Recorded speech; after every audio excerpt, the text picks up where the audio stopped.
រឿងខ្ញុំនឹងនាងចេះតែប្រព្រឹត្តទៅដោយក្តីសុខសាន្តជាទីបំផុតរាត្រីនេះនាងសន្យាថាមកជួបនឹងខ្ញុំនៅក្រោមដើមដូងទី10នាមាត់ស្ទឹងសង្កែនេះព្រះសូរិយា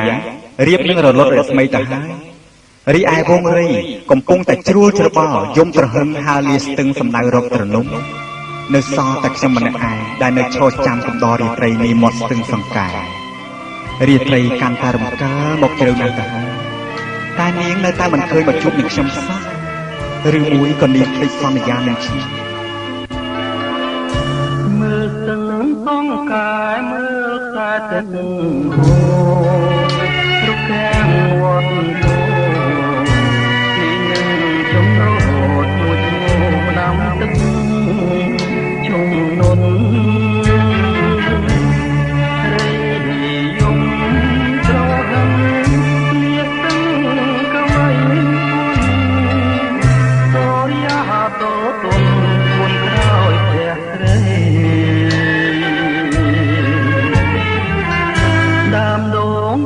ដកលំក្របមាត់ស្ទឹងបងឈរធៀមឆ្មាំឈរចាំប្រលឹងស្ងាត់ឈឹងលុះលងលំលាត្រីអូនភ្លេចវាកាណែបានសន្យាពីថ្ងៃថាមក8ត្រីមកបង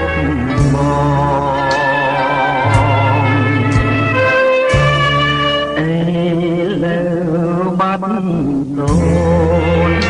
ចក្បួនរត់ទឹកគួចកំណាប់ងលឿនអន់ឡង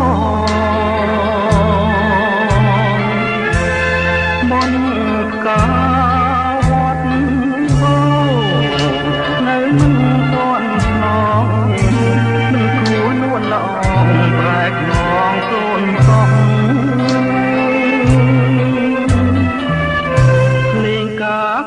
ក្រឹមពីទួលតាឯងខ្លាយពីខ្លោងឯងនារីគួងវែងបិទណែករៀបការនឹងប្រងបងឈរមកទឹងប្រាំងយំរងំក្នុងពោះលាស្រីស្រោងឈ្មោះក្នុងជាស្លា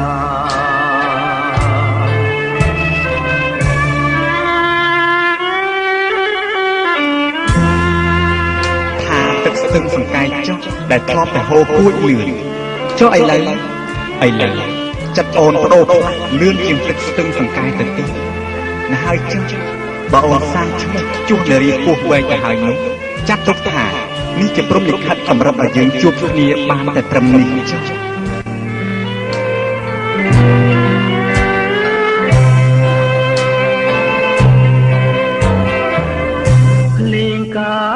ក្រឹមពីទួលតាឯងខ្លាយពីខ្លងខែកជារីពុំវែងបិទណែករៀបការនឹងប្រងបងឈរមកទឹងប្រាំងយំរងំក្នុងពោះលាត្រីក្រោមជួបក្នុងជាខ្លា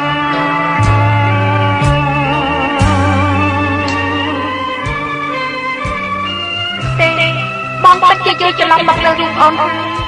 តាមពិតអូននៅតែស្មោះចំពោះបងអូននៅតែស្រឡាញ់បងជានិច្ចស្រឡាញ់បងតែម្នាក់ដើម្បីបញ្ចប់ការធន់ចិត្តរវាងស្នេហ៍អូននិងថ្លៃដើម្បីបញ្ចប់នៅរបួសដួងចិត្តបងឲ្យផុតពីក្តីឈឺចាប់ដើម្បីបញ្ចប់អនុស្សាវរីយ៍នៃយើងទាំងពីរដើម្បីបញ្ចប់ក្តីស្មោះដើម្បីបញ្ចប់ពាក្យស្បត់ស្បាយដើម្បីបញ្ចប់ឈ្មោះកាកៃក្នុងភាពខ្មៅអបព្រៃនៃជីវិតឲ្យមានឈ្មោះថ្មីជាទាលស្រីវិញនោះអូនក៏បានបញ្ចប់ជីវិតអូនដែរចំពោះអត្តឃាតនេះសូមបងកុំស្ដាប់កុំយកកុំជេរកុំបន្ទោសស្រីអភ័យទោសផងធ្វើមកដេះនេះជាវាសនាដ៏អាក្រក់របស់អូនទេព្រោះមានតែធ្វើដូច្នេះទេដែលអូនសង្ឃឹមថា អូននឹងអាចរក្សាចិត្តបរិសុទ្ធជូនដល់ប្រុសម្នាក់ដែលមានចិត្តឆ្មោះចំពោះសង្សារអាចឲ្យជីវិតអូនរួចផុតពីក្តីសោកស្ដាយចំពោះរូបបងបានអូនសែនស្ដាយណាស់ស្ដាយដោយមិនបានរួមរស់ក្បែរបងដោយក្តីប្រាថ្នា